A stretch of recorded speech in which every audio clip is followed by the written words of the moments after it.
Señor secretario, cuenta, por favor. Presidente, senadores, ha llegado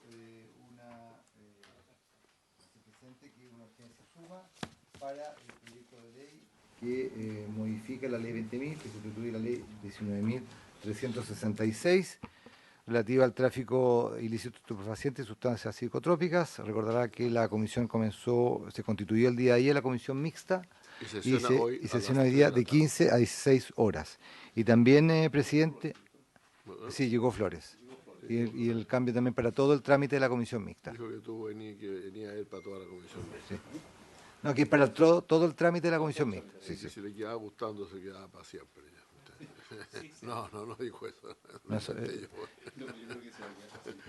Bueno. Y en segundo lugar, presidente, ¿sí? También ingresó a esta comisión un proyecto de ley que está firmado por los senadores Kass, Ensperger, Rincón, Cruzcoque y Osandón, que modifica diversos cuerpos legales con el objeto de mejorar la persecución penal con énfasis en materia de reincidencia y en delitos de mayor connotación social. Proyecto que ingresó el día de ayer a esta comisión. Lo ponemos en la tarde y me da una copia, por favor, me interesa mucho el proyecto. Está amable. Le vamos a hacer llegar una copia, presidente. Sí. Esa es la cuenta, presidente. Sí, yo le iba a pedir a la Secretaría que cuando ingresen nuevos proyectos de ley nos manden copia, porque, o por lo menos, estar en la página es que sí, pero no todos podemos mirar eso con la frecuencia necesaria. Bien, vamos a seguir adelante, entonces yo propondría que siguiéramos ahora. Ya vimos ayer el 218 TER. El 218 TER ya fue aprobado como estaba, ya, sí. Y estamos listos. Ahora vamos a ir con la votación que ya conocemos. Sí, presidente, solamente una señor secretario, consulta, por favor. Va a quedar en esa parte. Sí. Va a quedar, sí. Ya, perfecto. Presidente, corresponde continuar con la discusión de las indicaciones que se han presentado en un nuevo plazo, de acuerdo a lo que se ha visto como Secretaría con el Ejecutivo. Querían 7 temas que ver solamente en esta sesión para poder concluir con el despacho de este proyecto de ley. La comisión ayer comenzó el estudio de esta materia en un texto comparado que es está en la página 4, en este texto comparado más amplio, en la página 4. Que ya está terminado ya. No, este es un nuevo texto que se hizo con las indicaciones de ayer. Mejor sigamos por este texto comparado, presidente, que le va a permitir a usted más fácil ir viendo los temas. Bueno.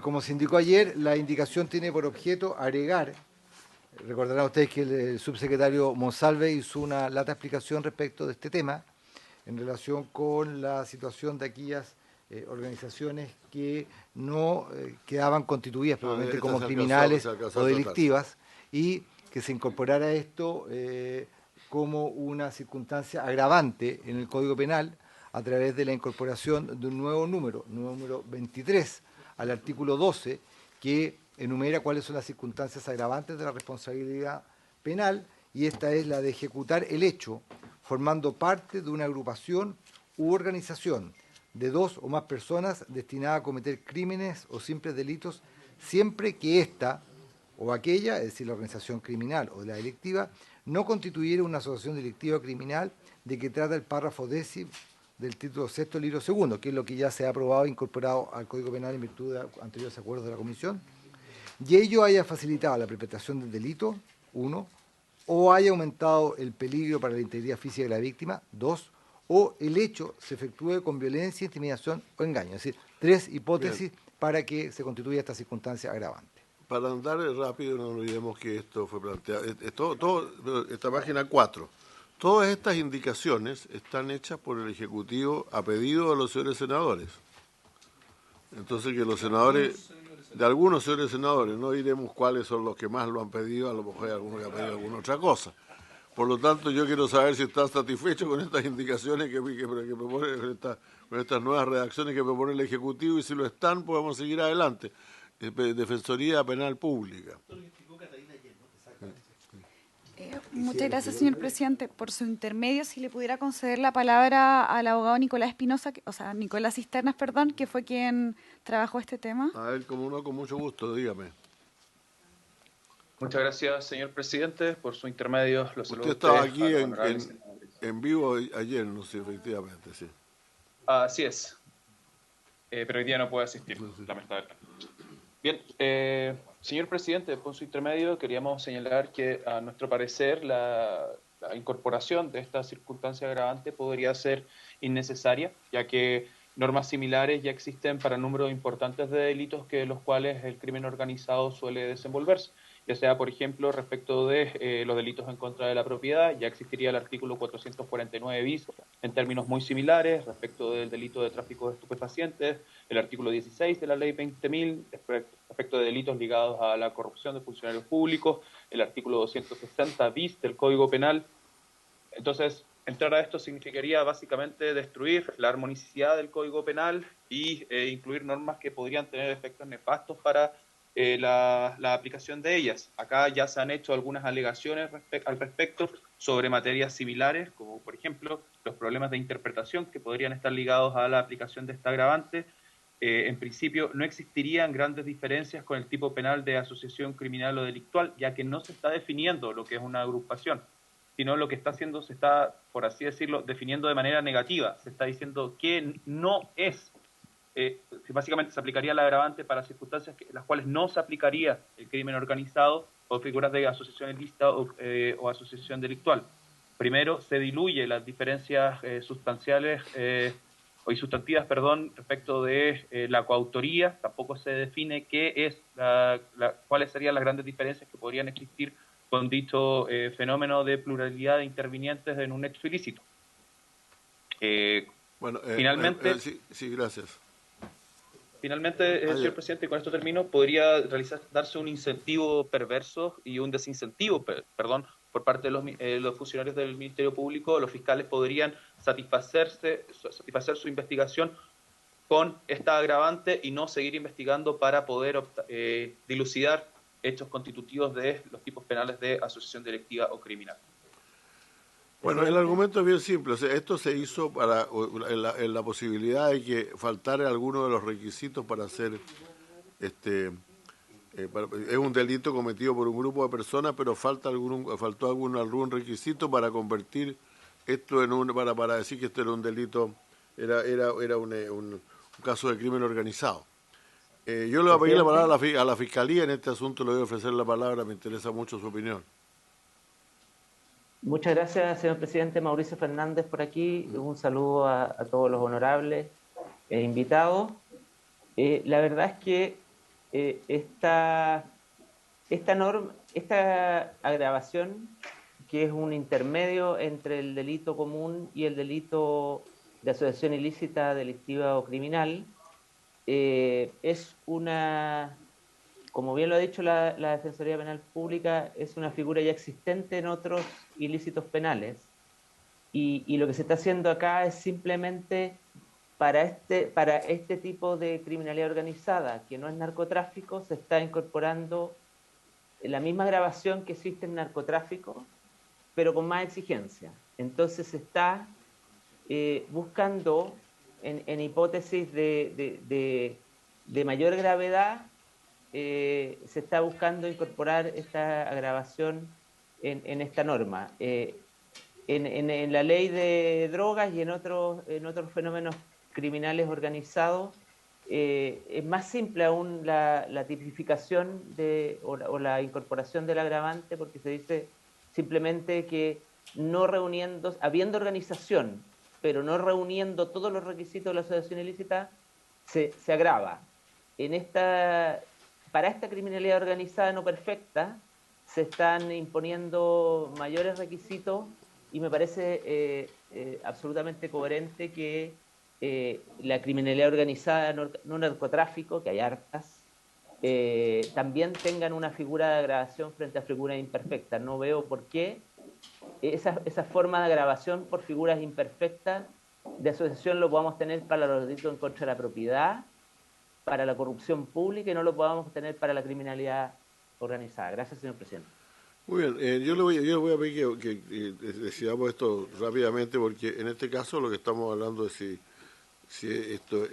a mí lo único que me preocupa, sin embargo, no sé si me puede alguien responder sobre esto, es la afirmación del representante de la Defensoría de que esto podría resultar en una no atención a un delito y más bien tenderlo a dedicar a declarar esta forma imperfecta de delito criminal de crimen organizado y no profundizar la investigación de lo que puede ser más grave. Pero yo creo que está, francamente, que con esto queda más completo. Porque el riesgo es que haya un hecho, por ejemplo, un acto.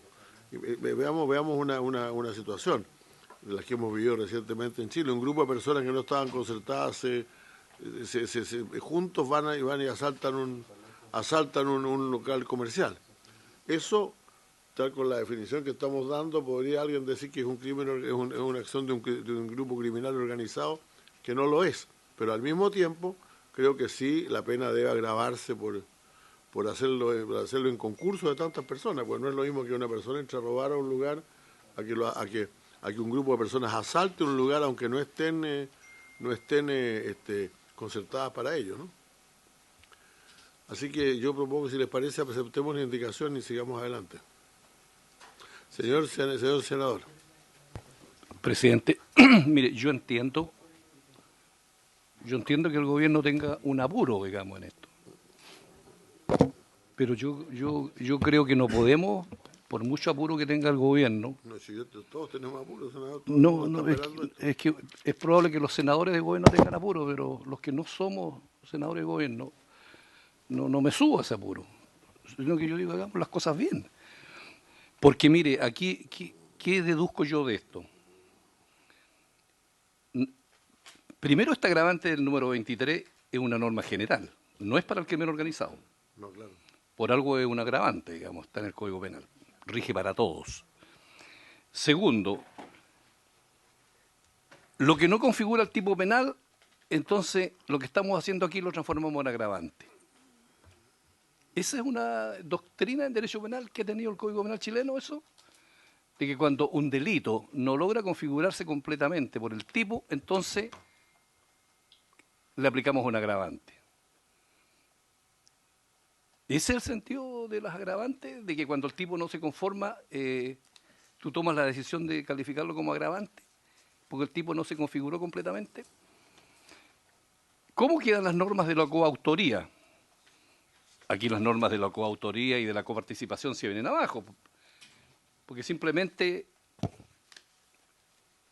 no entramos a ese tema, sino que le aplicamos un agravante. A todos los delitos, a todos. Está en el Código Penal, a todos. Y cambiamos en consecuencia todas las normas. Entonces, ¿cómo puede ser que nosotros combatamos el crimen organizado, establezcamos un tipo penal, y cuando ese tipo penal no logra configurarse, entonces decimos, mire, pero usted lo castigo porque no logró conformar una asociación criminal, lo castigo por la participación y le aplico un agravante, le agravo la pena? Yo encuentro que esa es una decisión política. Por lo tanto, a mí la opinión del Ministerio Público a mí no me produce ningún efecto, porque ellos todo es como impuestos internos, pues, digamos, todo para adentro y vamos persiguiendo delitos. Pero la política criminal del gobierno es esa. O sea, si yo voy a la Araucanía y no configura el Ministerio Público una comunidad que se toma un predio, que entre paréntesis hoy día la justicia lo está resolviendo por la vía del recurso de protección, ustedes lo saben, la Corte Suprema, la Corte de Valdivia, la Corte de Temuco, por la vía civil están resolviendo el tema.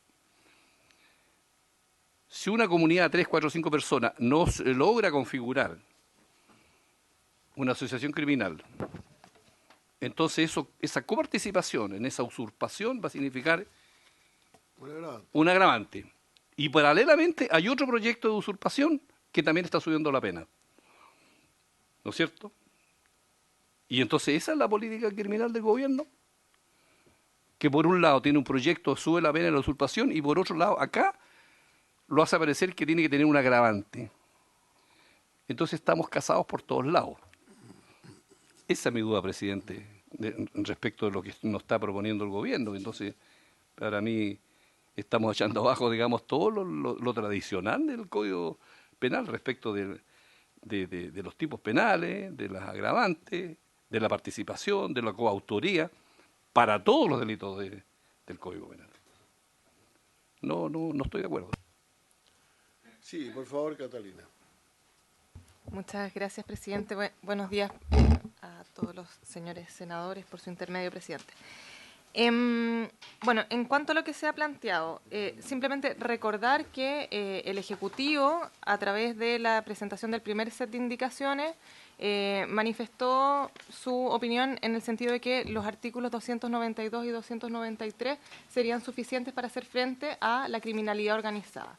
Se nos pidió en ese contexto evaluar la posibilidad de incorporar una figura intermedia para el evento en que, o bien, no sean 3 o más los integrantes, o para el evento en que no logre acreditarse permanencia en el tiempo, con el objeto de sancionar de manera más severa, ¿cierto?, la comisión de ciertos delitos, como el ejemplo que planteaba el señor presidente.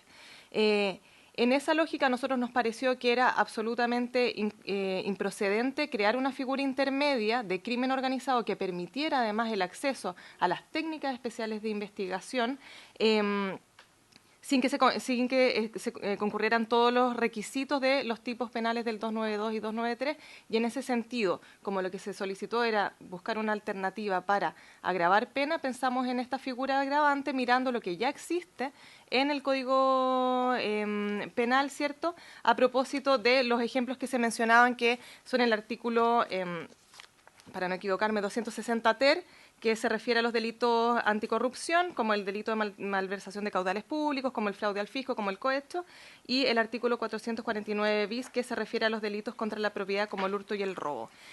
Buscamos una figura que fuera similar y que, haciéndome cargo de la segunda objeción que se ha planteado, evitan que se confunda con la coautoría. Ya sabemos que cuando se obra en grupo, ¿cierto?, es más de una persona, existen ciertas reglas en nuestro ordenamiento jurídico que regulan, le dan forma a esa mayor concurrencia de personas en la comisión de un delito a través de las fórmulas de coautoría, de complicidad o de encubrimiento, y nosotros, para el efecto de evitar que haya un non bis in idem, es decir, que haya una duplicidad de regulación de la misma figura y se sancione en 2 ocasiones por eso, lo que hicimos fue incorporar ciertas circunstancias que hicieran posible que no solamente se esté sancionando con mayor gravedad que hayan más de un sujeto, sino que además tenga que configurarse la circunstancia de que la presencia de 2 o más sujetos, ¿cierto?, haya facilitado la perpetración del delito, o haya aumentado el peligro para la víctima, o el hecho se hubiese cometido con violencia, intimidación o engaño. Es decir, no solamente basta con que hayan más sujetos, sino que tiene que haber pluralidad de sujetos, no puede ser considerado como una asociación delictiva o criminal, que es una redacción además en los mismos términos de los artículos que ya hemos citado, 270 ter, ¿cierto?, y el 449, y que se haya cometido algún delito o crimen, por supuesto se excluye la falta, y finalmente que concurran estas circunstancias. Y creo que eso sería. Bueno, la verdad es que lo veo bastante coherente, porque finalmente este es un tema que está considerado en el código, en el mismo Código Penal, para algunos delitos, para algún tipo de delitos. Eso es lo que se mencionaban acá, el 240, el 443, malversación de caudales públicos y otros más. Y en esto está considerado para otros delitos. Lo que se está agregando aquí es lo que yo llamaría el delito cometido por una turba. Una banda. Exacto. Que no es lo mismo que un delito, que un delito de un crimen organizado, pero... Una banda, no es exacto, no es lo mismo que una banda. Y por esa razón es que... Pero que son cometidos, que son metidos en grupo, por cierto, sí, eso está puesto. Ahora es coherente con los tiempos que vivimos, ¿no? Exacto. Bueno, entonces yo no voy a someter a votación. Vamos a someter a votación, si les parece, entonces, esta propuesta del Ejecutivo de un número 23. La Secretaría tiene un punto. Solamente sugerencia, presidente. Sí. Al igual como se hace en el 260 ter, que ha sido citado por el Ejecutivo, que señala que será circunstancia relevante de los delitos contemplados en los párrafos 5, 6, 9 y 9 bis, que son malversación de caudales públicos, hasta el cohecho de funcionarios públicos extranjeros, dice: el hecho de que los responsables hayan actuado formando parte de una agrupación o organización de 2 o más personas destinada a cometer dichos hechos punibles, siempre que esta o aquella no constituya una asociación ilícita, de que trate el párrafo 10. Entonces la solución podría ser, presidente, que agregar una norma idéntica a esta como 293 ter, es decir, señalando que respecto de la asociación y la agrupación ilícita es una circunstancia agravante para ese tipo de circunstancias. tal como lo hace acá, y no como una circunstancia agravante genérica, que es lo que ha señalado. Yo prefiero la genérica, bueno. secretario, así que por favor, muchas gracias por su sugerencia. Yo voy a someter esta votación, si les parece. El señor presidente pone en votación la indicación número 1A de su excelencia presidente de la República. Senador Van Rieselberghe. Senador Sandón. Senador Quintana. Apoyo al Ejecutivo. Senador Guanchumilla. A mí me parecería que la fórmula más adecuada sería no como agravante general, sino como una circunstancia especial del crimen organizado, tal como lo señaló la Secretaría. Y en esas circunstancias yo estaría disponible para apoyarlo. Pero a mí me parece que establecer un agravante general, número 23, aplicable a todos los delitos del Código Penal, me parece que es un despropósito y por lo tanto voto en contra. Presidente. Yo la voto a favor, gracias. Resultado de la votación, 4 votos a favor, 1 en contra de la indicación. A continuación, presidente. La que sigue. Sí, diga la página, diga la página. Sí, la página 47. 47. Sí. Artículo 226b. Claro, lo que pasa, si ustedes pueden, incluso si se retrotraen un poquito anterior, en la página 44 estaba la indicación 19, que se refería al tema del ámbito de aplicación de los agentes encubiertos o agentes reveladores. Se hicieron una serie de consultas de ideas, se plantearon en las sesiones anteriores y producto de eso el Ejecutivo en la página 46 y 47 presenta una indicación 19A que viene a hacerse cargo de los planteamientos y ahí se hacen algún tipo de adecuaciones a la indicación 19 inicialmente planteada. Y por lo tanto la Comisión tendría que votar la indicación 19A que reemplaza a la indicación 19, presidente. Entonces estamos en la página 46. 46 y 47, sí. Ya, de su excelencia el presidente de la República para destituirlo por el siguiente. Claro, lo que expliqué hace un momento es que esta indicación replica la indicación 19, pero con las adecuaciones que la Comisión solicitó efectuar en virtud de la discusión que se realizó acá. Eso es, presidente. Perdón, tal vez la coordinadora me puede... 46. Sí, 46. 46. ¿Me podría recordarnos cuál fue la circunstancia aquí y cuál es el cambio que se está haciendo para acomodar lo que ve la opinión de los senadores? Sí, solo, muchas gracias, presidente. Quisiera advertir que nos saltamos la indicación de la página 27, pero puedo explicar esta ya que el secretario está haciendo referencia a la del 19A que está en la página 46. Sí. Pero quizás después podamos retornar. Perfecto. Bien. Esta indicación fue un acuerdo de la comisión. Se nos solicitó que pudiéramos resolver de mejor manera en relación con los agentes encubiertos y los agentes reveladores, y en el inciso final se hace referencia a los informantes, el sistema de autorización, porque recordemos que se definió que sería el fiscal regional quien autorizaría el uso de este tipo de técnicas, pero la comisión nos pidió, introducir un plazo, que fue el acordado en esta instancia de 72 horas. Regulamos en el caso en que el fiscal regional denegare la autorización, que cómo se puede solicitar nuevamente con nuevos antecedentes. Y el tercer cambio que hicimos fue a propósito de que la comisión solicitó que se regulara el caso en que el fiscal regional llevara una investigación o el fiscal nacional llevara la investigación.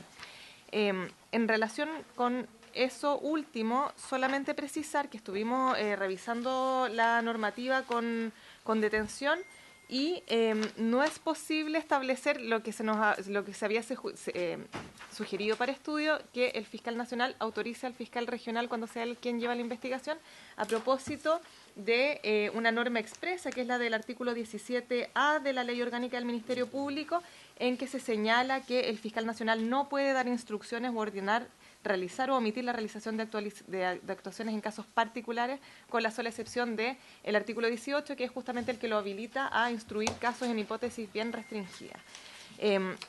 Lo estuvimos analizando y revisando con distintos actores, incluido conversando con el Ministerio Público para ver cómo regularlo, y la solución que proponemos es la siguiente.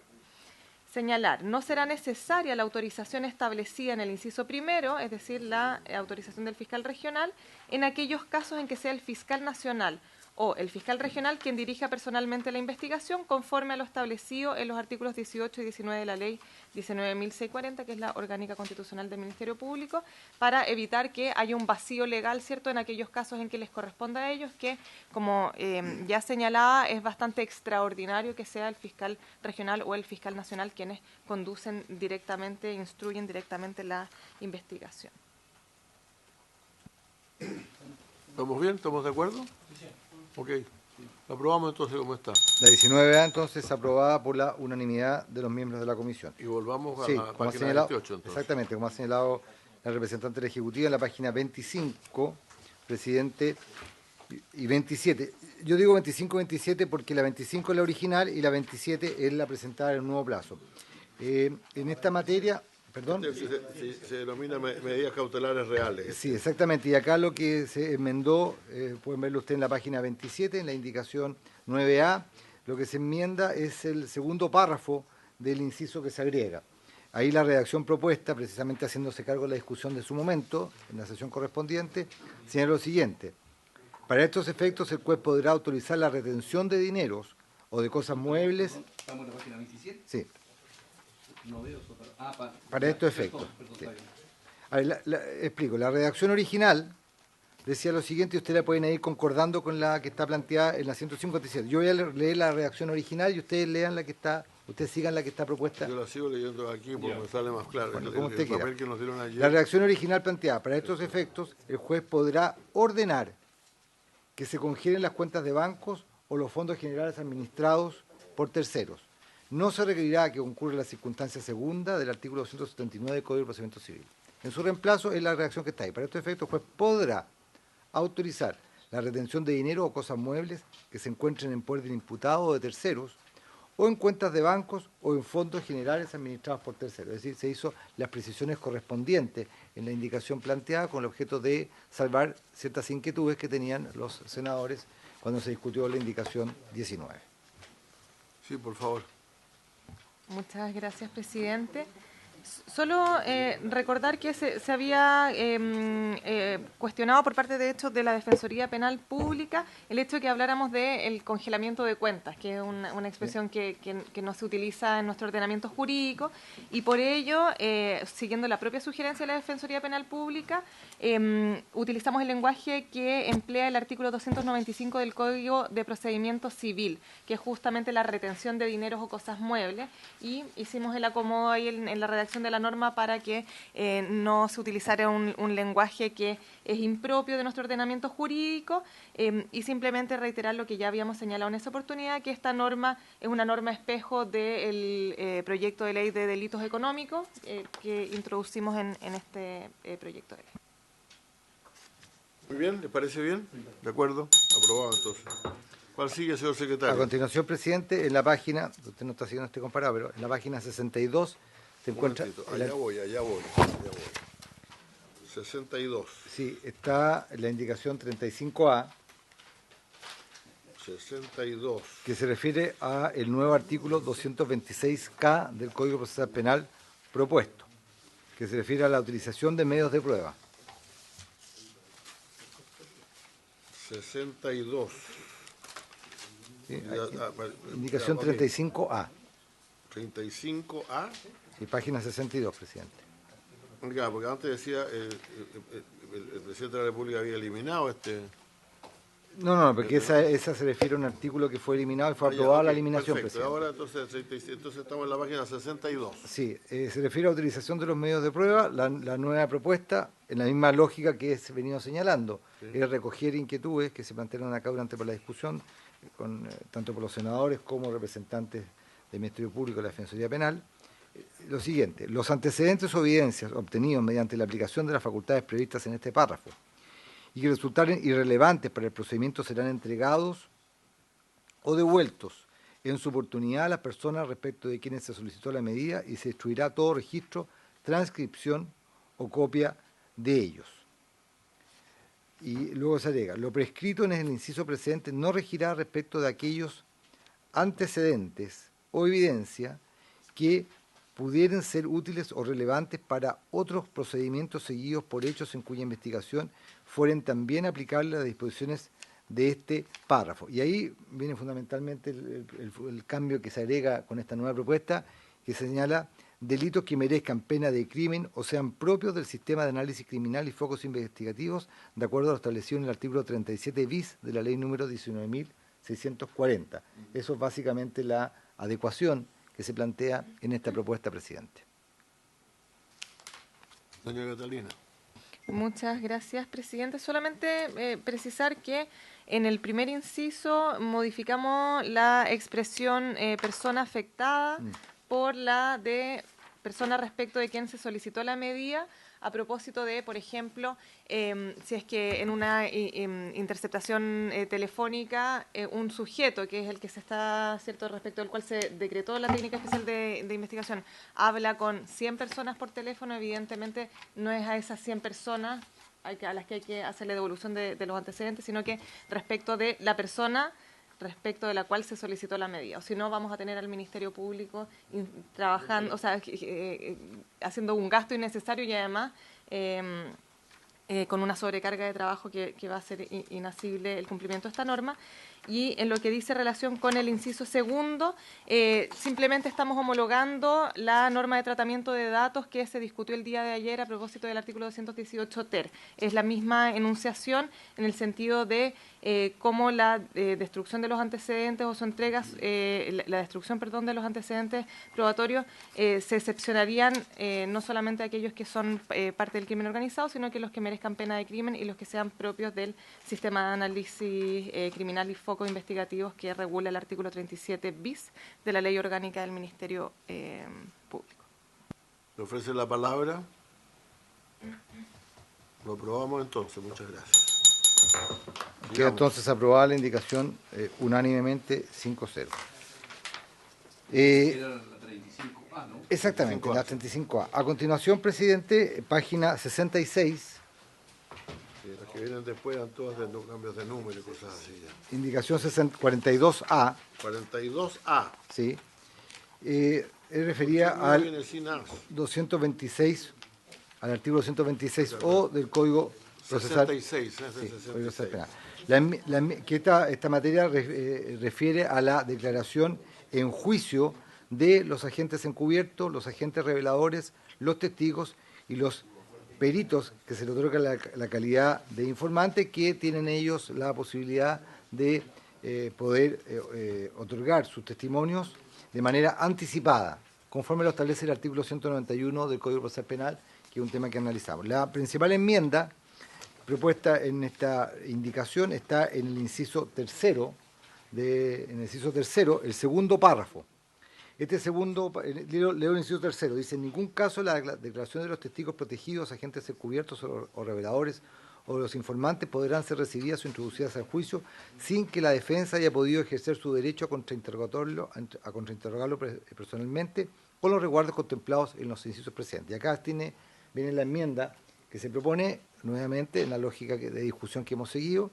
En caso de que la declaración se preste en forma anticipada, el juez de garantía podrá disponer el alzamiento del secreto establecido en el artículo 226J, procurando el acceso de la defensa a todos los medios de prueba pertinentes, solo restringiendo en aquellos casos establecidos en el artículo 226, inciso final. Esa es la adecuación. Me perdí, esa es la 42A, ¿no? Sí, sí. Estamos, presidente, en la página 67, Sí, 67. Estamos indicación sí. 42A, inciso tercero, que es el segundo párrafo, que comienza con en caso de que la declaración se preste. O sea, solo restringe en el caso del artículo 226b, inciso final. Exacto. Ahí puede Catalina dar una mayor explicación de Doña contenido. Catalina. Muchas gracias, presidente. Esta indicación viene a subsanar el problema que se planteó a propósito de la declaración anticipada, ¿cierto?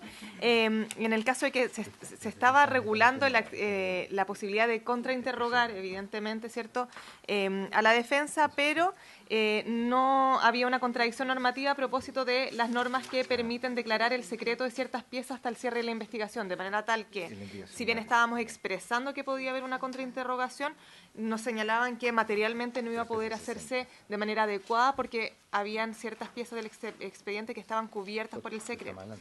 Lo que buscamos con la parte final del inciso tercero que agregamos es justamente corregir ese problema de indefensión práctico en el fondo y disponer que se puede alzar el secreto que establece el artículo 226J con la única restricción que es la que se establece en el artículo 226B, que es el que señala el acceso a los registros que consignan la identidad real de los agentes, y que ahí se ponía una norma, ¿cierto?, que permitía al juez ponderar el acceso a esa información a propósito del peligro a la seguridad personal del agente o informante. De manera tal que estamos poniendo las mismas reglas que proceden al cierre de la investigación. ¿Ya? Eso sería, presidente. Senador Buenchumilla. Para entender bien, la restricción, ¿no es cierto?, del 226b, inciso final, se refiere entonces para salvaguardar la integridad física del agente encubierto. Ok, está bien. Muy bien, aprobamos entonces. Aprobada también entonces la indicación 42A, unánimemente. Perdón, sí, esto no Defensoría. está aprobada, no está aprobada. Por favor, adelante. Muchas gracias, señor presidente, por su intermedio. Me gustaría hacer algunas precisiones respecto de lo que se acaba de señalar por parte del Ejecutivo. Antes que todo, acaba de ser presente que aquí no se igualan las condiciones de contrainterrogatorio respecto de el juicio oral con la prueba anticipada. ¿Por qué? Porque esto queda sujeto a la autorización de un juez, mientras que en el respecto del juicio oral, la entrega de los antecedentes, salvo lo que bien se señala como excepción del artículo 226b, es entregado inmediatamente por orden de la misma ley a todos los intervinientes. Entonces acá se está supeditando y se está condicionando a la autorización de un juez, siendo que dentro del juicio oral eso no procedería. Entonces, señalar que las condiciones se están equiparando no es precisamente correcto. Segundo, entiendo que el temor y el resquemor de los honorables senadores en este caso sea que se pueda conocer o dar cuenta respecto de la identidad o los antecedentes personales por parte de los agentes que participaron durante la investigación. Lo cierto es, honorables senadores, es que esta comisión ya ha aprobado 6 normas para proteger la identidad de los agentes que participan en esta investigación. Artículo 226D, artículo 226J, 226N, 226O, la Q y la R. O sea, normas para proteger a los agentes encubiertos hay, y esta sería solamente un nuevo obstáculo para que la defensa pueda obtener antecedentes para la investigación. Con tantas normas que protegen a la identidad de los funcionarios que participan como agentes reveladores o como informantes, no se entiende el verdadero sentido de la autorización judicial. La norma debería estar redactada en el sentido de que el juez deberá disponer el alzamiento establecido en el artículo 226 y, de lo contrario, si es que existe algún temor por parte del Ministerio Público para que se revelen la identidad de los agentes, si es que existe temor respecto de que puedan existir algunas diligencias de investigación que no surtan efectos producto de que se van a dar a conocer cuáles son las estrategias de investigación, etcétera, etcétera, etcétera, entonces que no se adelante la prueba, que se espera hasta el juicio oral y que todos estemos en igualdad de condiciones, en igualdad de armas para poder contrainterrogar a los testigos y poder obtener de ellos la información que para cada uno de los intervinientes sea relevante. ¿Cuál es el problema de la redacción actual? Es que eventualmente la aplicación de esta norma puede ser considerada inconstitucional por medio de requerimientos de inconstitucionalidad al Tribunal Constitucional. Entonces sería una norma que, primero, va a ser problemática, segundo, va a retrasar enormemente los procesos penales y tercero, además, podrían estar en tela de juicio a propósito de la constitucionalidad de la misma. Como señalé, como Defensoría Penal Pública, recomendamos que el podrá disponer sea sustituido por deberá disponer y así evitar todos los problemas que anteriormente señalé. Sí, por favor. Gracias, presidente. Bueno, lo primero señalar que las medidas de protección a las que ha hecho referencia el representante de la Defensoría Penal Pública están, si no en su totalidad, en su gran mayoría incorporadas en la Ley 20.000 y se aplican actualmente. Eso es lo primero. En segundo lugar, respecto a que se supedite la autorización del juez y el cuestionamiento de que en verdad no se estarían equiparando las normas, yo solamente señalé que se están equiparando en relación con lo que ya rige y ya hemos aprobado en el artículo 226b. Es hacer esa precisión. En cuanto a que se supedite el acceso a los antecedentes de la autorización del juez, me parece que no hay nada más constitucional que entregar al juez la resolución de un conflicto entre derechos fundamentales. Y aquí lo que tenemos es una posible coalición entre los derechos a la defensa y el derecho a la vida e integridad física de los agentes. Habiendo una colisión de derechos, lo que procede es un juicio de ponderación o la aplicación del principio de proporcionalidad. Esa es la regla que en derecho constitucional entendemos que debe aplicar cuando hay una colisión de derechos. Y eso debe resolverse en el caso concreto. No es posible establecer una norma de aplicación general cuando hay colisión de derechos, sino que tiene que ser el juez, que no hay nadie más capacitado para ponderar los intereses que están en juego y brindar una resolución que sea pertinente para el caso concreto. Por lo tanto, consideramos, uno, que no tendría un vicio de constitucionalidad y dos, que es la norma más pertinente para asegurar los derechos fundamentales que están en juego en este proceso. Senador Pichumilla, por favor. Sí, en general, yo entiendo la argumentación del Ejecutivo, pero en materia de colisión de derechos, yo creo que yo tengo una duda, porque, por ejemplo, en la ley antiterrorista, con los testigos protegidos, nosotros tenemos jurisprudencia contraria al Estado de Chile en la Corte Interamericana de Derechos Humanos, cuando haya una colisión de derechos. Por ejemplo, yo sé que son testigos protegidos, que es otra legislación, que estamos hablando de gente encubierta, pero quiero hacer el punto de que no es tan así, digamos, que en la colisión de derechos se prefiera necesariamente, digamos, al testigo protegido o al agente encubierto. Pero, sin embargo, no voy a poner objeción, Presidente, a la norma. Bueno, en todo caso la votamos, señor secretario. Entonces, la indicación 42A queda aprobada por la unanimidad. Sí, exacto. Muchas gracias. Presidente, a continuación, la Secretaría quiere hacer un punto, una precisión, respecto de un tema... Micrófono, secretario. Gracias, senador. Respecto de un tema que se refiere al secreto y al acceso a la información de la defensa, que lo hemos comentado, la relación tiene que hacerse entre la página 59, artículo 226I, y la página 69, artículo 226, que era originalmente en el proyecto aprobado en general octodecis y que pasó a ser artículo 226S. ¿Correcto?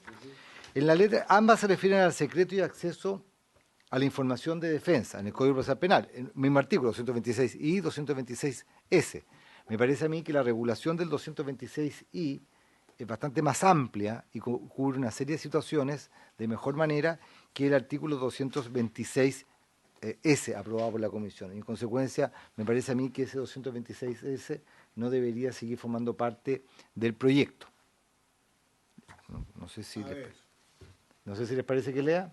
A ver, leo el 226, sí. El Ministerio Público podrá disponer el secreto de determinadas actuaciones, registro... ¿226 cuánto? Y, página 59, sí. Voy a la página 59, dame 25 segundos.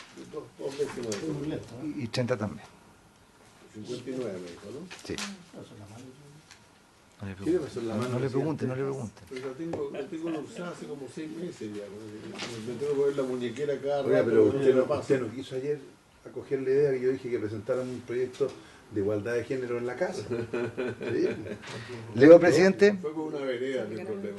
¿Leo, presidente? Sí, debe. El artículo 126 sí dice lo siguiente. El Ministerio Público podrá disponer el secreto de determinadas actuaciones, registro de documentos respecto de uno o más intervinientes, cuando estimare que existe riesgo para el éxito de la investigación o para la seguridad de los agentes encubiertos, agentes reveladores, informantes, testigos, peritos y en general de quienes hayan cooperado eficazmente el procedimiento. Se aplicará lo dispuesto en el artículo 182, pero el Ministerio Público podrá disponer que se mantenga el secreto hasta el cierre de la investigación. Además, deberá adoptar medidas para garantizar que el término del secreto no ponga en riesgo la seguridad de las personas mencionadas en el inciso anterior. Tras el cierre de la investigación, el juez de garantía deberá procurar el acceso de la defensa de todos los medios de prueba pertinentes, solo restringiendo en aquellos casos establecidos en el artículo 126b, inciso final. Y concluye señalando que el de cualquier modo informe, difunda o divulgue información relativa a una investigación amparada por el secreto incurrirá la pena de presidio menor en su grado medio a máximo. En la página 69, presidente, senadores, nuevamente se vuelve a regular el secreto de determinadas actuaciones, registros o documentos. Y se dice, si el Ministerio Público estimare que existiera riesgo para la seguridad, de las mismas personas que ya señalamos, los agentes encubiertos, agentes reveladores, informantes, podrá determinar que determinadas actuaciones, registros o documentos sean mantenidos en secreto respecto de uno o más intervinientes. Y luego dice, se aplicará lo dispuesto en el 182 del Código de Procedimiento Penal, de este código, pero el Ministerio Público podría disponer que se mantenga en secreto hasta el cierre de la investigación. Además, deberá adoptar medidas para garantizar que el término de secreto no ponga en riesgo la seguridad de las personas que se menciona en el inciso anterior. Entonces, creo que es una materia que se regula, salvo que el Ejecutivo explique que es necesario la mantención. Si me guardan un poquito de silencio, y esto es bien importante porque se está planteando la supresión del artículo. Claro, exactamente. La Secretaría estimaba que no nos corresponde a nosotros determinar si procede eliminar uno o la mantención de ambos, que ha sido lo que hasta el momento se ha hecho en esta comisión, pero quiero advertir que en el concepto nuestro la materia está regulada casi de la misma manera en ambos preceptos. Sí, Catalina, por favor. Gracias, presidente. Estamos de acuerdo con la propuesta de la Secretaría de suprimir el literal S y mantener vigente la norma que es idéntica, y hay una duplicidad efectivamente que está regulada en el 226I, así que estaríamos de acuerdo con ese cambio. Muy bien. ¿Cuál es exactamente la que entonces, perdón, yo voy a pedir autorización para reabrir el debate sobre este punto porque efectivamente es un artículo que estaba aprobado ya, ¿no? Sí, exactamente. Entonces, si les parece, pues vamos a reabrir la discusión sobre esto. ¿Estamos de acuerdo? Entonces, Bueno, presidente, la fórmula ¿se sería suprime cuál? aprobar la indicación 46, página Sí. 69, con modificaciones, Sí.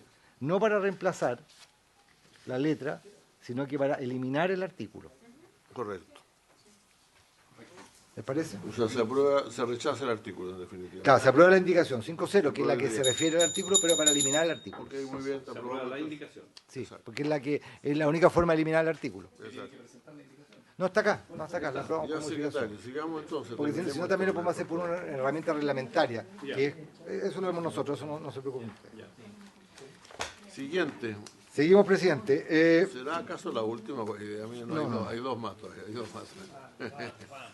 Luego, presidente, está la indicación 60A, ¿Página? página 87, que replica la mayoría o todos los contenidos de la 60, pero que había quedado pendiente, que es las normas que, recordará la comisión, debatimos con bastante amplitud en la última sesión, que se refiere al procedimiento relativo a la imposición de comisos sin condena previa. ¿Se acuerda que fue un tema que se debatió? El Ejecutivo señaló que se iba a hacer cargo de ciertas inquietudes y planteó la indicación en ese contexto 60A. ¿Si le parece, presidente, que el Ejecutivo pueda Puede el Ejecutivo precisar los contenidos? Muchas gracias, presidente. Solo dejar constancia que nos saltamos la indicación 55A de la página 77. Nos faltó los 55. Pero esa indicación en verdad es muy sencilla y simplemente hicimos un cambio que se nos solicitó por parte de la comisión, así que no va a tomar mucho tiempo. En relación con la indicación 60A, que es la que está en la página 87 del comparado, como podrán ver, lo que hicimos fue una sustitución de este título tercero bis que regula el procedimiento relativo a la imposición del comiso sin condena previa, a propósito de ciertas dudas que habían surgido cuando revisamos el procedimiento. Lo reformulamos en conjunto y con la asesoría y el apoyo de los profesores Antonio Bascuñán y Javier Vileman, que están haciendo el seguimiento al proyecto de ley de delitos económicos para evitar que tuviéramos, ¿cierto?, ya que son procedimientos que están en ambos proyectos de ley, lo chequeamos con ellos para evitar que tuviéramos un problema con la tramitación del otro proyecto de ley. Y por supuesto lo consultamos también con el Ministerio de Justicia y los demás ministerios que forman parte del espacio intersectorial e interministerial en que trabajamos estas normas, y aclaramos algunas partes del procedimiento. En relación con el artículo 415, y tomando la sugerencia que hizo la Defensoría Penal Pública, incorporamos al procedimiento de comiso sin condena no solamente el comiso de los bienes obtenidos a raíz de la comisión del hecho delictivo, sino que también los medios empleados para su perpetración, es decir, los instrumentos, que era la sugerencia que había planteado la Defensoría Penal Pública en una de las minutas que nos hizo llegar amablemente. De esta manera se permite, ¿cierto?, que el procedimiento sea utilizado para todos los delitos asociados a crimen organizado. Adicionalmente, en el artículo 415 bis hicimos una modificación del inciso segundo de redacción, porque la norma no era lo suficientemente clara, estaba escrita de forma negativa, y hicimos una declaración, ahora sí, afirmativa, señalando que el tribunal competente para conocer el comiso es el tribunal que hubiese dictado la resolución que puso término a la investigación o juicio principal, ¿cierto? El juicio principal. De manera tal que ahora ya no hay una duda respecto de cuál es el tribunal competente, queda suficientemente claro cuál es el tribunal que debe conocer esto. Y esto tiene una explicación, y es que por razones de economía procesal se busca, ¿cierto?, aclarar esto de manera tal que quien tuvo el conocimiento de el juicio, cierto procedimiento anterior, pueda resolver el comiso para maximizar en el fondo el conocimiento que ya se ha producido en la realización de la investigación principal. En el artículo 215 ter, lo que hicimos fue reformular el procedimiento, la regulación, para establecerla de manera más simple, más comprensible. Y aquí, ¿qué es lo que se hace? Se incorpora al querellante, con especial énfasis en el querellante institucional, Consejo de Defensa del Estado, ¿cierto?, Servicio de Impuesto Interno, para que se pueda solicitar el comiso de manera tal que... sí, y además hay que recordar que, de acuerdo a lo aprobado en el artículo 157 del Código Procesal Penal, el querellante puede solicitar medidas cautelares reales, entonces aquí se le habilita también para hacer el requerimiento de comiso. Eso es un correlato de esa habilitación principal. Además, incluimos una referencia expresa a el requerimiento que debe hacerse al tribunal respecto del comiso, y una ampliación de plazo en el caso en que no se deduzca requerimiento por parte del Ministerio Público. Establecemos un plazo adicional para efecto de que, en el evento de que no se vaya a requerir comiso por parte del Ministerio Público, se tenga que informar de manera fundada al fiscal regional. Y esto lo que busca es justamente, como ya habíamos puesto en el artículo 157, el deber del Ministerio Público de solicitar cautelares reales. Aquí, si es que no se solicita el comiso, que es lo que estamos intencionando en el fondo, se tiene que informar fundadamente al fiscal regional, y por supuesto se regula qué es lo que ocurre si no se requiere el comiso, quedan sin efecto las medidas cautelares que se hubieran impuesto. Eso es para regularlo de mejor manera, y queda bastante más claro que la regulación anterior. En el artículo 415 cuater, a solicitud de los señores senadores que plantearon, y de la Defensoría Penal Pública que planteó cuáles eran los elementos que debía contener el requerimiento de comiso, los explicitamos uno a uno, y esto nos va a permitir, uno, que el tribunal resuelva con mayor facilidad, pero dos, tener claro cuál es el objeto del comiso y las personas que pudieran verse afectadas por el mismo, de manera que puedan ser citadas a la audiencia respectiva. En el artículo 415 se detalla la regulación de las notificaciones que se deben realizar de acuerdo a los artículos precedentes. El artículo 415 sexies incluye la posibilidad de disponer una audiencia de preparación. No va a ser la regla general es que no haya audiencia, que no sea necesario, pero se regula la posibilidad en el caso de que fuera necesario. Además, se establece de manera expresa que si no hay audiencia de preparación se puede recibir la prueba de manera inmediata. Se incorpora una referencia que se regirá en todo aquello que no fuera incompatible este procedimiento por las reglas de procedimiento simplificado, es decir, de manera supletoria. Y finalmente, que en caso de no existir oposición se puede fallar con el solo mérito del requerimiento, y esto evidentemente esperamos que sea la regla general. Si es que no hay controversia, se puede simplemente resolver. Luego, el artículo 415 septies no realiza cambios sustantivos al artículo, solamente incorpora la referencia a las notificaciones para efectos de salvaguardar los derechos de terceros. Es decir, como pueden ver, son mejoras que redundan en una más fácil comprensión del procedimiento y establecimiento de las reglas para proteger derechos de terceros y para facilitar la implementación del procedimiento. Y finalmente, el artículo 415 que regula los recursos que se pueden hacer procedentes. También aquí regulamos de una manera bastante más sencilla para que quedara claro que no hay cambios mayores en la norma, pero que quedara claro, ¿cierto?, que la apelación es respecto del monto y de errores de derecho y que en el resto de las hipótesis procede el recurso de nulidad. Y aclarar que revisamos bien este punto porque fue bastante debatido con los profesores, insistieron en que la mejor manera de regularlo era estableciendo estos dos recursos y de todas maneras esto sigue la lógica de otro procedimiento especial del Código, que es el de extradición, en que también se disponen estos dos recursos. ¿No estábamos eliminando uno? Al final, en clase no hubo chumilla con todo ese tema, pero ha explicado que Claro. se prefiere mantener los Sí. dos.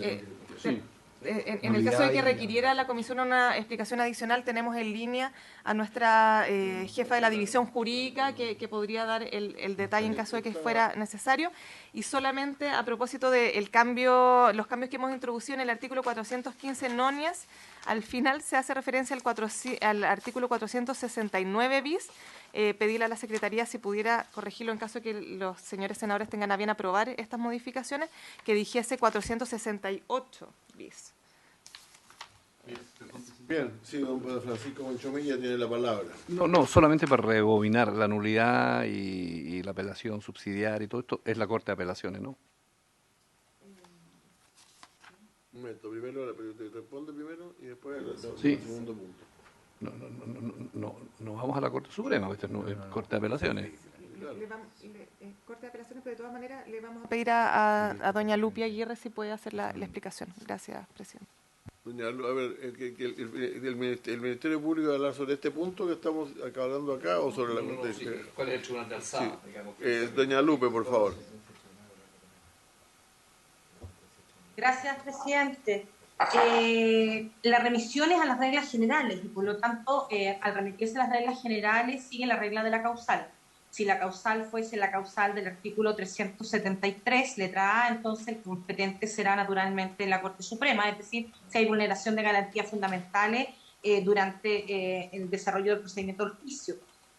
No así si acaso estamos frente a las causales absolutas de nulidad, caso en el cual el competente será la Corte de Apelaciones respectiva. Y si la causal es error de texto, va a depender si existe o no fallos contradictorios sobre la materia, pero sí la innovación aquí es que el error de derecho importa en una sentencia de reemplazo, cuestión que no sucede con el recurso de nulidad en todos los casos para efectos de cuando se alega esta causal, haciendo extensiva la regla del artículo 385 al error de derecho en esta materia. Corte de Apelaciones, salvo cuando se afectan derechos de La regla propiedad. general es Corte de Apelaciones, salvo que exista vulneración de garantías. ahora, el otro día vimos, presidente, el tema del informe de la Corte Suprema del 77 de la Constitución. Me imagino que esto también va incluido, ¿no es cierto? Todo. Por cierto, Por cierto. sí. Esto va a ir incluido, desde luego. Se manda el proyecto completo, sí, ellos. En realidad siempre se le deja a la Corte la posibilidad de opinar sobre cualquier tema. Sobre cualquier tema. No hemos oficiado porque estaba esperando precisamente O sea, que... nosotros oficiamos mandando el texto porque la idea es que, más allá de que se haya pedido que algún senador haya considerado que había algún punto que atender, el uso es que se le mande el proyecto completo a la Corte Suprema para que opine sobre todo lo que le parezca conveniente. Sí, y como Secretaría yo quería precisamente esperar esta sesión en que se adoptara una decisión respecto a este artículo 60 definitiva para efecto de mandar en consecuencia a la Corte Suprema todo el proyecto relativo a esta materia con especificidad de este punto. No, va especificado, pero con el proyecto en su conjunto. No, está bien que lo revise todo, no hay problema.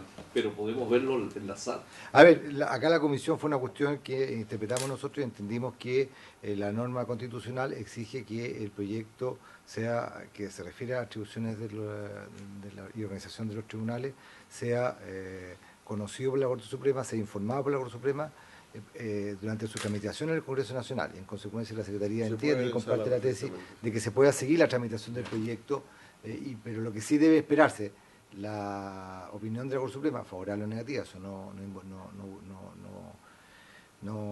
obliga al Congreso Nacional, obviamente, antes de que termine su tramitación en el Congreso Nacional. Este proyecto aprobado acá, si pero se aprueba en dice la la sala, norma, entiendo que dice oyendo previamente. Oyendo la Corte. claro, pero dice Congreso Nacional. En todo caso voy a Afinar eso, voy a estudiar al final el tema, porque obviamente es un tema relevante para efectos si este asunto, visto por Hacienda, puede ser despachado por el Senado antes que emita su opinión la Yo Corte pienso que Suprema. el problema es que cualquier cosa que enviemos antes va a ser un proyecto. No está tramitado. Este proyecto estamos tramitando, a mí me parece que es razonable, bueno, pero vamos a consultar. Presidente, ¿sabe si la duda mía no es por el trámite mismo, sino que como estamos legislando sobre un tema tan importante, el crimen organizado es organizado previamente durante la comisión y también para sus defensas, digamos, en todas partes del mundo. Y por lo tanto, si cometemos un error, nos pueden echar abajo por otra vía, digamos. Vamos a verificarlo bien, pero terminemos. ¿Queda alguna indicación todavía, sí, señor presidente. Bueno, esta entonces se aprobaría la 60-5-0. Sí, correcto. Correcto. Perdón, Defensoría, por favor. Muchas gracias, señor presidente. Como Defensoría tenemos algunas observaciones a las modificaciones del procedimiento de comiso sin condena que presentó ahora el Ejecutivo a través de una indicación. Primero, en cuanto a la inclusión del querellante como el legitimado para poder solicitar este procedimiento.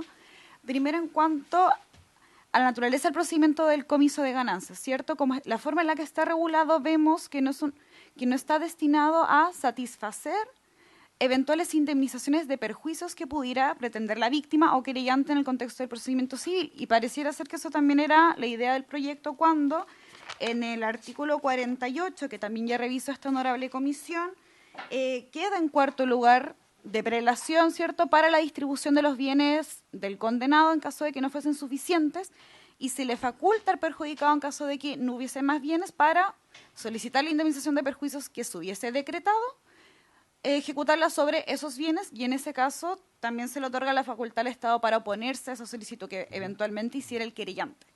Entonces, ¿cierto?, las pretensiones pecuniarias que puede tener el querellante están ligadas a una eventual demanda civil que debiese ser accedida, ¿cierto?, y establecía un monto en específico.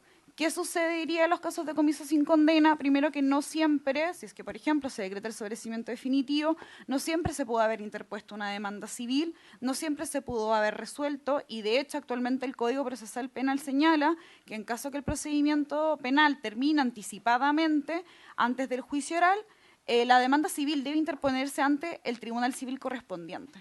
Entonces, con las modificaciones al comiso sin condena que se están realizando, se está facultando al querellante para solicitar la aplicación del comiso sin condena, prácticamente en sustitución, si es que del Ministerio Público, si es que decide no hacerlo, aun cuando no tiene ninguna pretensión pecuniaria, no tiene una demanda civil condenatoria sobre la cual ejercer esta pretensión.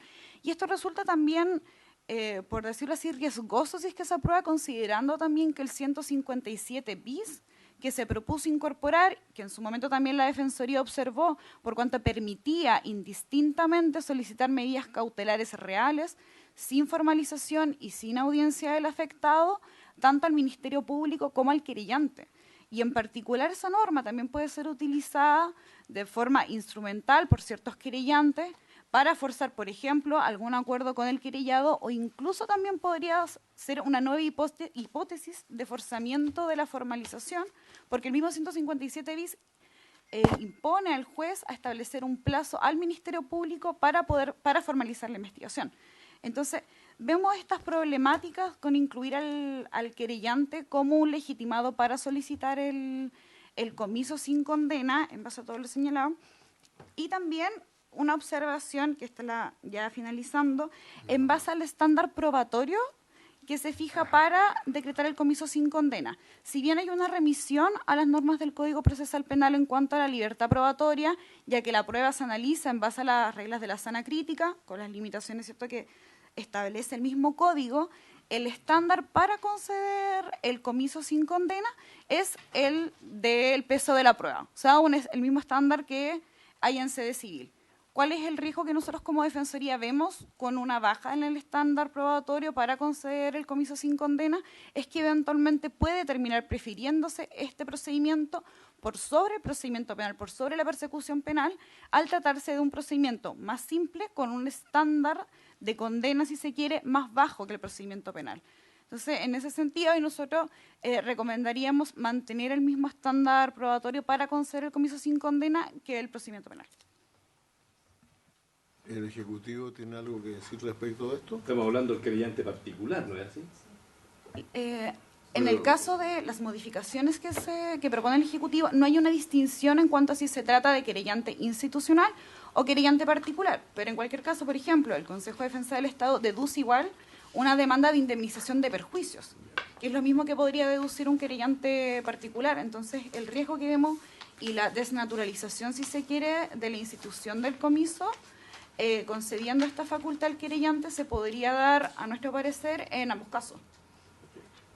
Bien. Sí, por favor, el Ejecutivo. Gracias, presidente. Vamos a darle la palabra a la jefa de la División Jurídica, doña Lupi Aguirre. Adelante, por favor. Gracias. Muchas gracias, señor presidente. A ver, primero la inclusión del querellante, obviamente lo que busca es dos soluciones o dos alternativas que parecen razonables. Los querellantes institucionales no solamente solicitan medidas cautelares para efectos de las demandas civiles, sino que los querellantes institucionales también presentan solicitudes de medidas cautelares reales para el cumplimiento de las multas y para el cumplimiento de los comisos. Ahora lo han hecho de esa fórmula. Y se hace de esa fórmula porque al fin y al cabo el comiso es un bien, es una institución que lo que salvaguarda es un interés fiscal. Y en el caso del Consejo de Defensa del Estado no existe otro organismo más que el Consejo de Defensa del Estado, que es el representante oficial del fisco ante el tribunal. En ese sentido parece coherente incorporarlo en esta situación en concreto. Si se quiere limitar a la expresión querellante institucional de tal manera de asegurarnos de que se va a tratar del Servicio de Impuesto Interno o del Consejo de Defensa del Estado, nosotros no tendríamos una mayor opción. Pero también tomar en consideración que de corriente no va a ser clásico que un querellante particular, persona natural, vaya a instar por este comiso. Pero además esto tiene otra situación y que está asociada a los mecanismos necesarios de control del ejercicio de la acción.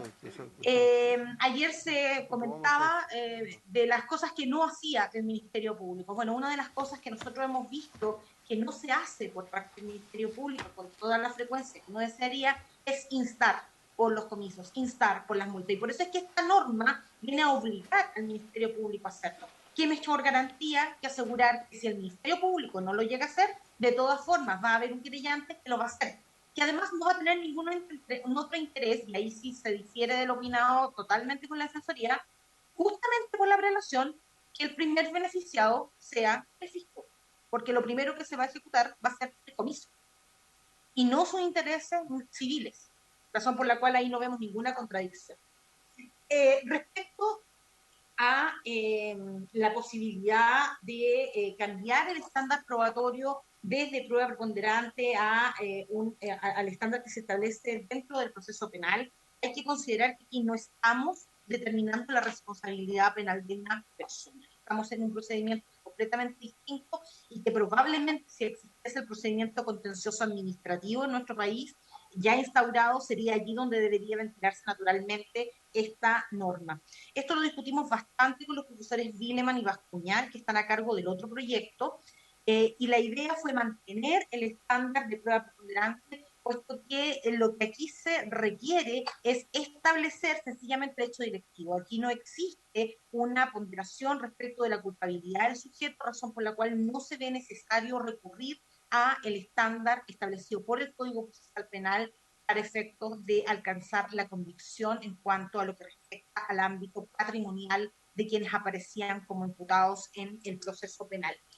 Por eso es que creemos que el estándar de prueba preponderante aparece más razonable, considerando que no tenemos un imputado que vaya a tener que declararse su culpabilidad respecto de la comisión de un ilícito, que es lo que justifica, ¿no es cierto?, elevar el estándar de prueba, bastando el estándar de prueba preponderante para estos efectos. Muchas gracias. Sí, pues, una intervención más, por favor. No. Muchas gracias, señor presidente. Muy breve. Querellantes institucionales no son solo, ¿cierto?, el Consejo de Defensa del Estado, también tenemos querellantes que, si se quiere, pueden tener cierto carismas bien político, como por ejemplo las municipalidades, que también tienen facultad para querellarse respecto a ciertos delitos. El comiso de ganancias no está limitado a criminalidad organizada, puede ser aplicable para cualquier delito. Eso implica también, entonces, cierto, que querellantes particulares podrían, cierto, también solicitar medidas cautelares reales sin formalización, sin audiencia. Y ahí también está el peligro. Por otro lado, las normas que esta honorable comisión ya ha aprobado mandatan al Ministerio Público a asegurar bienes suficientes para hacer efectivo el comiso de ganancia por valor equivalente. En dicho sentido, pareciera ser que el ejercicio o el asegurar el éxito de esta eventual solicitud ya está en manos del Ministerio Público, y el querellante en ese caso, considerando los intereses, por ejemplo, en una indemnización de perjuicios que puede tener válidamente, ¿cierto?, no es necesario que se ejerzan a través de un comiso de ganancia anticipado. Muy bien. ¿Me parece? Tenemos votación, señor secretario. Entonces, si se aprueba el artículo tal como está propuesto por el Ejecutivo, o se le introducen algunos cambios como lo ha planteado la Defensoría. El cambio fundamentalmente, entiendo, presidente, que plantea la Defensoría, silencio, por favor, es en el artículo 415 ter, eliminar que el querellante pueda solicitar, es eso, ¿no? Claro, precisamente, y que se circunscriba la legitimación para solicitar el comiso de ganancia al Ministerio Público, y que eso también sea concordante con la nueva facultad del 157 bis de poder solicitar las medidas cautelares reales sin audiencia y sin formalización, para asegurar precisamente el comiso de ganancias que eventualmente se pueda solicitar. Opina el Ministerio Público, por favor. Gracias, señor presidente. La razón de incorporar querellantes institucionales es una razón de fortalecimiento frente a ciertos intereses públicos de por medio, y nos parece que hace menos efectiva la aplicación de esta normativa el que se prive a los querellantes institucionales de poder promover la incautación de activos vinculados a no una responsabilidad penal, sino que a una responsabilidad sobre los bienes, como el comiso sin condena o el comiso de ganancias. Así que nos parece que es coherente mantener a los querellantes institucionales. Gracias, señor presidente. Bueno, estamos de acuerdo, a menos que alguien quiera votarlo en contra. Se aprueba entonces la indicación, presidente, 60A por la unanimidad de los miembros de la comisión. Presentemente, un tema muy menor, presidente, en la página 77, tal como haya señalado el Ejecutivo, en la indicación 55A, en el inciso segundo, voy a esperar que lleguen ahí. 77, yo ya Sí. llegué. Sí, indicación 55A, ¿Sí? inciso segundo, artículo 348 bis, comiso ganancia y comiso valor equivalente. El Ejecutivo, en el inciso segundo, agregó una frase que señala que en ambos casos se debe notificar la resolución a los afectados. El caso es una precisión normativa que creo que es... Sí, está bien. Ya, correcto. Aprobada 5-0. Digamos. Luego, presidente, quedan dos temas que hay que resolver por la comisión. Uno es una norma que la comisión no ha visto, que es la indicación 61A, que es la página 92. 92. Que es la introducción de un artículo 468 bis nuevo referido a la ejecución del comiso. ¿Doy lectura, presidente? Siga nomás. Toda ejecución del comiso. Toda sentencia que imponga el comiso de las ganancias provenientes del delito será ejecutada como decisión civil dictada por un tribunal con competencia en lo penal. En caso de que los bienes decomisados sean dinero o derechos a sumas de dinero, se los transferirá al fisco. Los fondos obtenidos mediante la realización de los bienes decomisados también serán transferidos al fisco. El comiso de inmuebles o de bienes de propiedad registral conlleva la facultad de realizar aquellas inscripciones necesarias para ejecutar eficazmente el bien decomisado. El conservador de bienes raíces respectivo, efectuadas las cancelaciones e inscripciones que procedan, deberá remitir copias de dichas inscripciones a la Dirección General del Crédito Prendario. Perdón, tribunal que creó el comiso. No. El concejal dice respectivo de efectuar... Deberá rendir copia de dichas inscripciones al tribunal que... Ah, perdón, ¿y qué dije? Te saltaste la línea. Al tribunal que decretó el comiso, el que deberá oficiar a la Dirección General de Crédito Prendario, acompañando copia de las nuevas inscripciones de propiedad a nombre del Fisco de Chile y copia autorizada de la sentencia para que ésta proceda a rematarlo en subasta pública. Los notarios, archiveros, conservadores de bienes raíces, el Servicio de Registro Civil e Identificación y los demás organismos, autoridades y empleados públicos deberán realizar las actuaciones y diligencias y otorgar las copias de los instrumentos que les sean solicitados para efectuar la subasta o destrucción de las especies según corresponda, en forma gratuita y exento de toda clase de derechos, tasas e impuestos. Toda actuación o diligencia previa a la subasta pública que debe efectuar la Dirección General del Crédito Prendario con el objeto de que los bienes queden en condiciones de ser subastados, se efectuará con auxilio de la fuerza pública a solicitud de la referida institución. Es decir, regula todo el procedimiento que sigue luego del comiso de las especies. ¿Les parece a los señores senadores? Lo aprobamos entonces, gracias. Aprobada entonces la Y indicación nos queda una entonces. 61A. Sí, y luego, Sí. y luego, presidente, está la indicación 62, 62. que son modificaciones, página 99. 99. Sí, que son modificaciones al Código Orgánico de Tribunales, al artículo 171. Se proponen dos modificaciones. Primero, sustituir el inciso primero, que está en la columna de la izquierda, por la siguiente. La acción civil que tenga por objeto la restitución de la cosa y la que tenga por objeto la imposición del comiso de las ganancias provenientes del delito, o en los casos en que la ley lo disponga, aún sin sentencia condenatoria, del hecho ilícito que corresponda al delito, deberán interponerse. Esa es la modificación fundamental, las últimas tres cuestiones que leí en relación con la acción civil.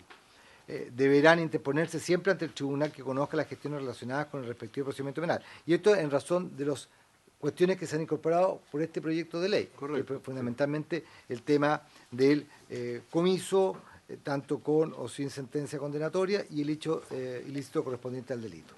En consecuencia, entiende la Secretaría que es casi una norma de carácter adecuatoria en el COD con las modificaciones anteriores. Y la segunda enmienda, presidente, en esta misma indicación 62, es para sustituir el inciso final de este artículo 71, disponiendo lo siguiente: el Tribunal Civil, mencionado en el inciso anterior, será competente para conocer de la ejecución de la decisión civil de la sentencia definitiva dictada por los jueces con competencia penal, así como la sentencia que imponga el comiso de las ganancias provenientes del hecho ilícito que corresponde al delito, en su caso el valor equivalente a los efectos o instrumentos del delito. Esta modificación va en la misma relación o en la misma dirección de la que se ha señalado anteriormente. ¿Les parece a los señores senadores? A ver, don Francisco, sí, tranquilo, no se preocupe. Es que estamos hablando sobre la regla de la competencia civil de los tribunales en lo criminal. Esa es la regla, ¿no es cierto?, del Código Orgánico de Tribunales. Ese es el párrafo, en el Ese es el 171. párrafo 171. O sea, las competencias civiles que tengan los tribunales en lo criminal. Exacto. De eso estamos hablando, ¿no es cierto? Sí. Entonces, primero sustituimos el inciso primero, la acción civil. Agregando el tema del comiso. Pero después sustituye el inciso final, dice el tribunal civil. Sí. Entonces, el tribunal menciona, no, el civil. Lo que pasa, presidente, si me permite, Sí. lo que pasa es que se la refiere norma, a la excepción del, sí, la del norma inciso actual, anterior. la norma actual también se trata del Tribunal Civil, pero altera el orden y mete el tema del comiso. Está en el inciso anterior vigente. Exactamente, será competente para conocer de la ejecución de la decisión civil y al final dice el Tribunal Civil mencionado en el inciso anterior. Está claro. Acá se altera el orden y se parte con eso. Y finalmente, ¿se entiende? ¿Aprobar la indicación? Sí. Y ahora tiene que pasar las últimas dos indicaciones. No. Y ¿Falta una?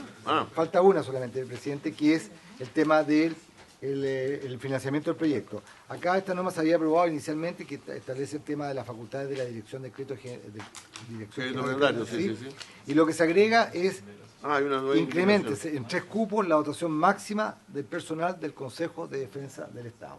Esa es la adecuación que hace hasta en esta última revisión la indicación del Ejecutivo. 3 cupos para la votación máxima del Consejo de Defensa del Estado. Pero esto lo dejamos a que lo decida la Comisión de Hacienda. Sí, pero también ¿no? tiene que haber pronunciamiento de la Comisión Bueno, respecto está a bien, esto. yo estoy de acuerdo, no tengo problema. Sí, pero Va a Hacienda esto, ¿Va sí, Hacienda? sí, Sí. obvio. No, no, va Hacienda. Por esto y por otros temas. Va a Hacienda por todo el está el resto del informe. gasto. Lo que pasa es que Sí, esta frase es como distinta. Entonces está aprobado. ¿De acuerdo? Ya, presidente. Muchas gracias, señores senadores. Les agradezco mucho. Señores senadores, una sola cosita, dos cositas. Primero, en los minutos, los segundos que nos quedan. Primero, hemos postergado nuestra reunión de Arica, como ustedes saben, y nuestra propuesta para que la vayan viendo y me cuenten de aquí a mañana qué les parece o más tarde, es que esto se haga el día viernes 3 de marzo. no vamos en febrero, presidente. Porque no nos pagan los pasajes, aunque usted no lo crea, señor senador. El Congreso, el Senado no puede financiar absolutamente ningún viaje de los parlamentarios. ¿Ah? El viernes 3 de marzo, sí. Estamos de vuelta el primero, ¿no? Yo creo que la primera sesión del Senado va a ser la próxima semana. La semana siguiente, no la del 2 y 3 de marzo. O sea, usted prefiere hacerlo el viernes 10 de marzo. 9 y 10 de marzo. Bueno, no tengo problema. Viernes 10 de marzo está bien, no tengo problema ahí. Pero siempre que lo hagamos, o jueves 10 de marzo. Sí, ponga a terminar la sesión. No, si estamos fijando la hora. ¿Sí? Bueno, sí, pero no se está escuchando, hay que se escuche que estamos discutiendo sobre la sesión. Pero ya, la otra cosa que quería decir es que hay un proyecto que tiene algún grado de urgencia, que estaba en la tabla, que es el que modifica muy poco la ley en materia de robo de especies, digamos, para meter los cables, ¿no? Así que si lo pueden mirar antes de la próxima sesión. Yo estoy de acuerdo en agregar los cables, eso está claro. El tema es que aumenta algunas penas también, no sé quiénes son. Esa collerita. Osandón. Es un caballo que lleva un viejo Alanca aquí. ¿Quintana y Osandón? Sí, pues. ¿Y usted no lo quiso firmar?